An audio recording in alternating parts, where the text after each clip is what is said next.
2월 11일 제사의 3대 요소. 안녕하세요. 레위기 4장에서 6장까지의 내용을 소개할 여러분의 성경 가이드 문찬호 목사입니다.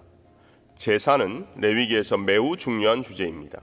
현재 우리가 드리는 예배와 그 시대의 제사를 함께 알기 위해서는 레위기에 대한 이해가 선행되어야 하죠. 하지만 레위기는 다른 성경과 달리 접근하기 어려운 이유가 있지요. 시대와 문화뿐만 아니라 성경 이름 그대로 레위인들을 위한 세부적인 주제이기 때문이죠.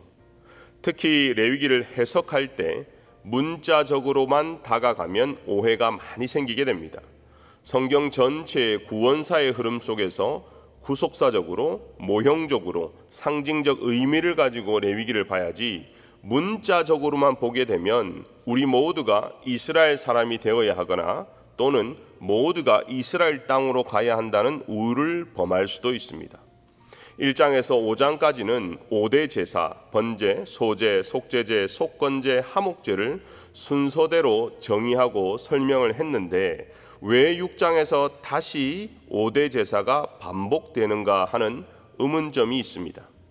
전자는 백성을 위해 제사에 대한 일반적인 설명이고 6장부터 되풀이 되는 것은 제사장의 관점에서 이 제사들을 진행할 때에 주의해야 하는 세부 사항에 대한 내용입니다.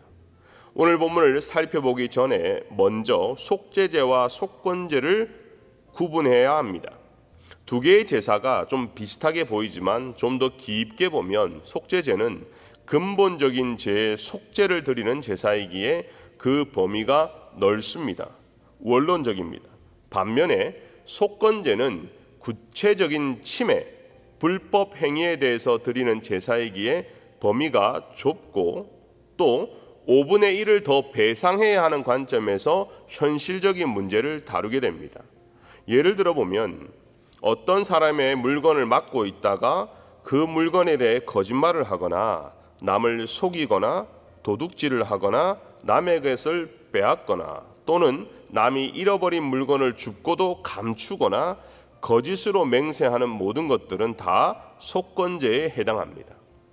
구약의 5가지 제사를 좀 더 이해하기 위해서 우선 제사의 3대 요소를 알아야 하는데요. 첫 번째는 장소, 두 번째는 방법, 세 번째는 사람입니다.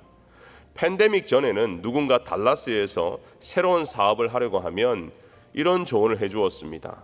첫째는 장소입니다. 둘째는 위치입니다. 셋째는 로케이션입니다. 다 같은 말이죠. 제사를 드리는 장소, 이 성막도 무려 출애굽기에서만 11장에 걸쳐 설명하고 있습니다. 오바댜, 빌레몬서, 요한 2, 3서, 유다서가 각각 한 장인 것을 볼 때 이 성막, 이 장소가 주는 비중이 아주 큰 것임을 알게 되는 것이죠. 두 번째는 드려지는 제물인데요. 이것이 각 제사마다 방법이 다른 것입니다. 사실 대부분 여기에서 오늘 본문이 말하고 싶은 제사 방법이 차이가 나는 것입니다. 먼저 속제제입니다. 4장에서 5장 13절까지 규례가 언급되는데요. 이것은 의무제로 범죄한 자는 누구나 드려야 했습니다.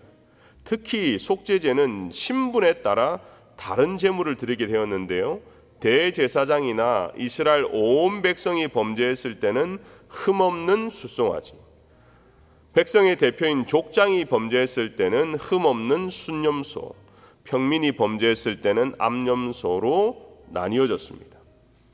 그 다음 이제 번제에 대한 규례인데요. 번제는 동물의 가죽을 제외하고 모든 부위를 다 태워드리는 제사입니다. 자, 이제 제사장의 관점에서 세부 사항은 번제의 불이 절대로 꺼지지 않도록 유의해야 합니다. 그래서 아침과 저녁에 2번씩 확인해야 하고 아침마다 장작을 더 올려놓고 화목제에 기름을 부어 계속해서 태우게 되는 것이죠. 제사장의 복장도 유의해야 하는데요. 제단 위에 올라가고 내려갈 때 혹 아래에서 하체가 보이지 않도록 속바지를 꼭 입어야 했습니다. 그리고 계속 태웠기 때문에 재가 묻을 수 있기에 옷을 늘 갈아입어야 했습니다. 그 다음은 소제에 대한 규례입니다. 소제는 곡물을 이용한 피 없는 제사죠. 항상 번제나 화목제와 더불어 드렸는데요. 제사장의 관점에서 유의해야 할 것은 두 가지입니다. 첫 번째는 여호와 앞에서 향기로운 냄새가 나야 합니다. 그래서 고운 가루 위에 유향을 첨가해서 함께 불사르게 되죠. 두 번째는 이런 고운 가루, 곡식과 함께 절대로 누룩을 섞지 않는 것이 중요합니다.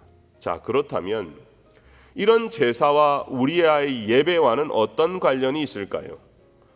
성막만 생각을 해도 이 성막이 우리와 무슨 상관이 있을까 생각이 들죠. 성막과 성전은 이스라엘 민족에게 있어서는 삶의 중심이었습니다. 성막을 중심으로 모였습니다. 성막 앞으로 전진하여 싸우기도 했습니다. 그리고 이스라엘 민족이 성전을 너무나 사랑했다는 것은 다윗의 고백과 솔로몬의 고백을 통해서도 알 수 있습니다. 이스라엘 민족이 그렇게 성막과 성전을 사랑했던 이유는 그곳에 하나님이 계신다고 믿었기 때문입니다. 하나님은 모세를 통해서 이렇게 말했죠. 내가 그들 중에 거할 성소를 그들을 시켜 나를 위해 짓게 하라. 하지만 신약 시대를 살아가는 우리에게는 여전히 동떨어져 보입니다. 요한복음 1장 14절에 놀라운 말씀이 있습니다. 말씀이 육신이 되어 우리 가운데 거하시매 우리가 그 영광을 보니 아버지의 독생자의 영광이요 은혜와 진리가 충만하더라. 예수님께서 자신을 가리켜 이렇게 정의하셨어요. 성전보다 큰 이가 여기 있음에. 구약에서 성전과 함께 하신 임마누엘의 하나님께서 이제는 그리스도 안에서 우리와 함께 하신다는 선포입니다. 말씀이 우리에게 주는 본질을 배우는 것이 중요한데요. 오늘 본문에서 이스라엘 백성이 성전을 사랑했듯이 우리는 매일 읽고 있는 이 말씀과 주님을 사랑하는 것이 곧 하나님을 사랑하는 것입니다. 하나님께 드리는 제물 또한 마찬가지인데요. 죄인은 제물을 가지고 성막을 찾았습니다.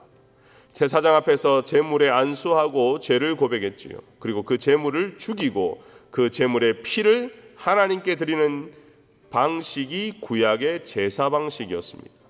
자, 이제는 제물 대신 어린 양 예수님이 죄인된 우리와 연합했습니다.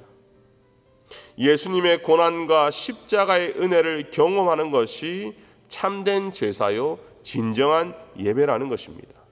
사랑하는 성도 여러분, 우리는 모두 택하신 족속이요 왕 같은 제사장입니다.